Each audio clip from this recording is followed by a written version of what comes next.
Hey, we're back to the pig. Let the fun begin. So this is still day 2's work. Right, Yep. part B, digestive system. Step 1, locate the diaphragm, a sheet of muscle that separates the Right here. abdominal cavity from the thoracic cavity. Again, think about what you've learned in health. Your ribs, underneath that is the diaphragm, which separates, the lungs and the digestive system. Same thing with the pig. So think about it from what you've already learned. Find the most Pretty fun. obvious structure in the abdominal cavity, the brownish colored liver. Okay, it's not so much brownish right now because remember, they put in that latex paint. Blue is for veins, and so you can see the bluish in there. So just to keep that in clarification there. Count the number of lobes. I love to count. One. One lobe. Two lobes. Three. Three lobes. Special appearance. The count. Step 2, find the tube-like esophagus, which joins the mouth and the stomach. Up here at the throat, I've already exposed. This thing right here is the trachea. This piece right here, again, if you feel in your throat, you can feel that hard tube with the little ridges. That's the trachea. Behind it is the esophagus. So we can't see it there, but when we go down here, you can just start to see there's this little tube. And we've got a little juice in there, but there's that little tube that's coming through the diaphragm, and you can see it's coming down in here, and then it would go into, hey, what's this? The stomach. And again, right there you can see the esophagus going in. Food moves down the esophagus by muscular contractions after being softened by saliva in the mouth. Yum. Follow the esophagus and locate the soft sac-like stomach beneath the liver. You can notice again, always be looking for places where you see a lot of this blue and pink, tubes, because then that's showing the veins and arteries. Step 3, with scissors, cut along the outer curve of the stomach. Here, let me get some. Open the stomach and note the texture of its inner walls. It's filled with fluid right now. Really nice greenish fluid. Mm. Yeah. So now, think about it. This pig was not yet born, so there's no food in the stomach. So what liquid is that going to be? Well, it's fluid that the pig was drinking from the mother. No, not milk, because it wasn't born yet, but it's amniotic fluid. So it's all that fluid that the baby was in. The ridges inside the stomach are called rugae and increase the area for the release of digestive enzymes. The stomach may not be empty, which it wasn't, because fetal pigs swallow that amniotic fluid. Okay, you can't really see too well. Bless you. But that's the inside of the stomach, and you can see there are some little folds and places where it comes back on itself. Again, that's to help increase the surface area so that the fluid can come out, digestive fluid, but at the same time for absorption of nutrients too. If you were able to feel it, you can actually feel it's kind of rough, like a soft sandpaper. And that's the stomach. Step 4, the pig has a digestive system which is classified as monogastric or non-ruminant. Humans also have this type of digestive system. They have one stomach. Mono equals one, gastric equals stomach. Locate the entrance to the stomach or esophageal area. That would be up here on top. The cardiac region, which is largest, and the pyloric region, where the stomach narrows to join the small intestine. Right there. Yep, there it is. That's at the beginning of the small intestine.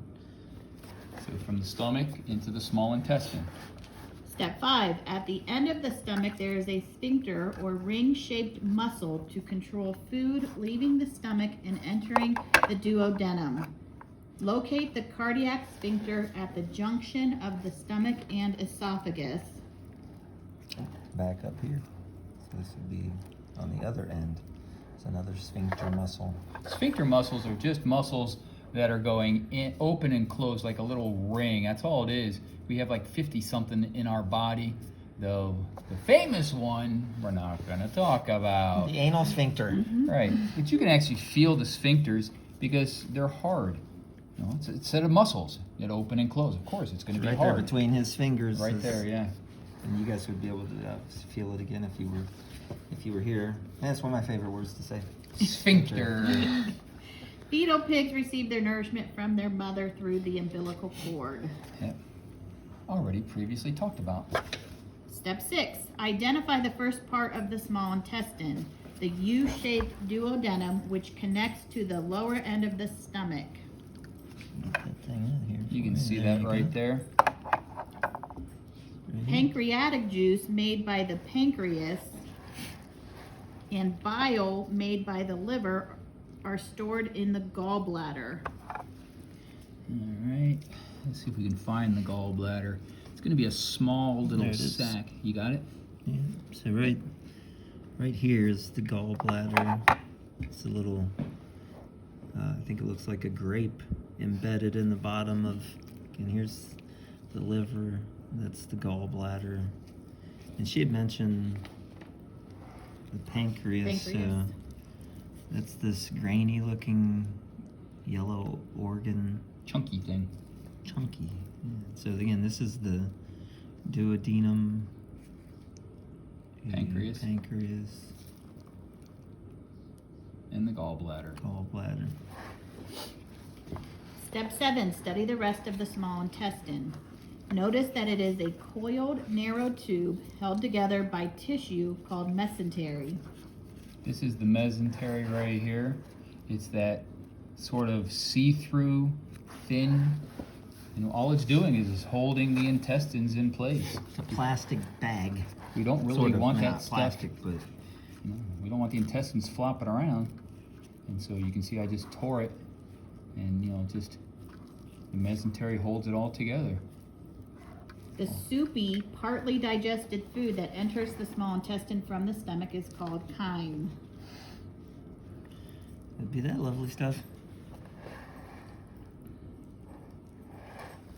Step 8. Carefully cut through the mesentery and uncoil the small Can I do intestine. this? I find it easier to take the whole thing out.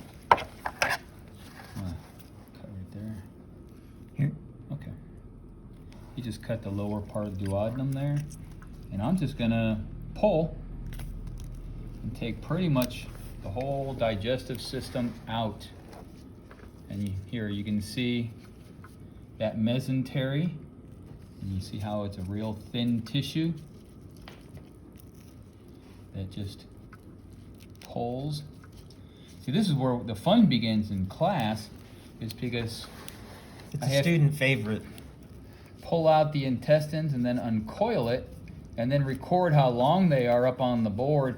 Now, some of these things we've had 4 and 5 and 6 feet worth of intestines inside these pigs. Imagine slapping this thing down on those lab tables and then measuring it. It's great.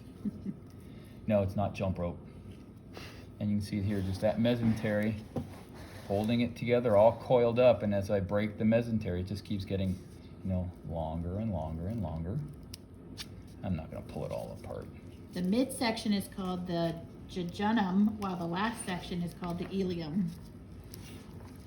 So these are again sections of the small intestine. Right. So it enters right there at the stomach, where that sphincter controls it from the stomach into the small intestine. And then it goes into the duodenum, and then the jejunum, and then the ileum. And then from the ileum, it goes where? Do we want to see the inside or skip all that? I don't I think think we we skip that, but Okay. we're gonna measure it because sadness, Okay. I broke it. We can do a quick measurement if you want. I wasn't really trying to pull it apart too much. I'm getting a little. Okay. I'm going to do a measurement. Yeah. I didn't follow the directions. I That's went okay. straight into the next part. That's 'cause all right. I always like to point out to my students also that back in the day, and probably still some places today, when the farm, when it's time to make bacon and pork and ham from,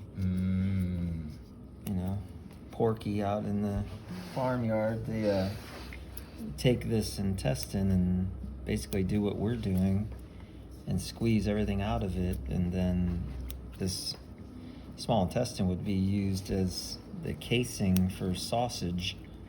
So they would stuff it full of, I don't know what do they stuff? Sausage? Ground everything. Ground everything in there, and with of course some spices, I guess, and whatnot, and make sausage. So I think, maybe Mr. Urbanek will keep this around and make himself some sausage. Who knows? So if you eat hot dogs or sausage that have natural casing, that means stuffed intestines. That's all it means. Yum. Tape measure. I put it away already. Mr. Urbanek on the tape measure.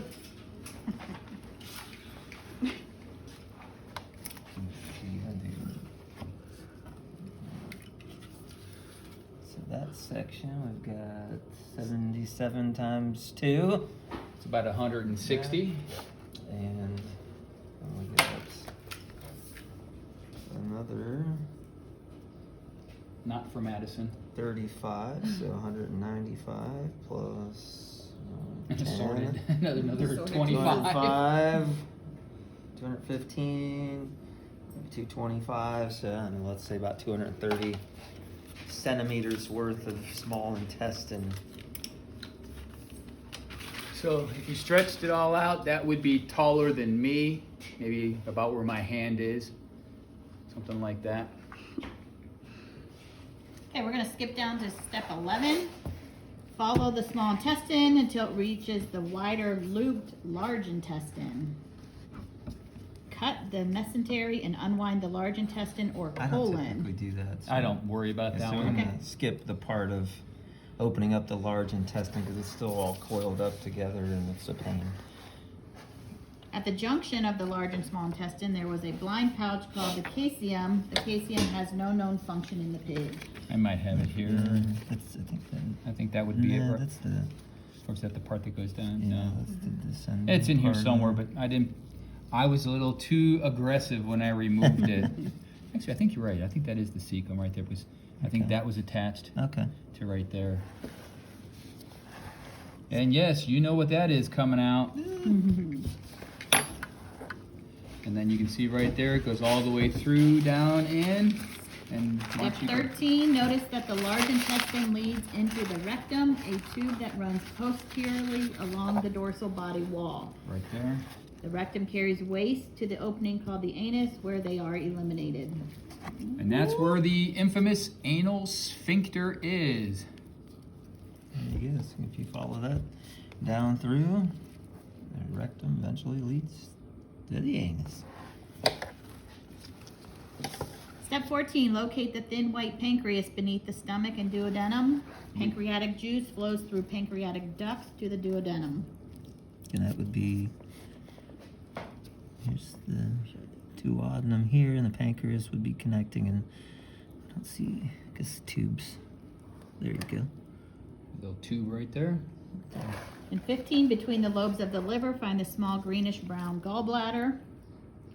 Locate the hepatic duct, which carries bile from the liver to the gallbladder. There it is. 16, find the spleen, a long reddish brown organ wrapped around the stomach. The spleen filters out old red blood cells and produces new ones for the fetus. It's this long, thin structure right here, the spleen. And finally, make sure you label the diagram on the back of day 2. Label the pig's body organs.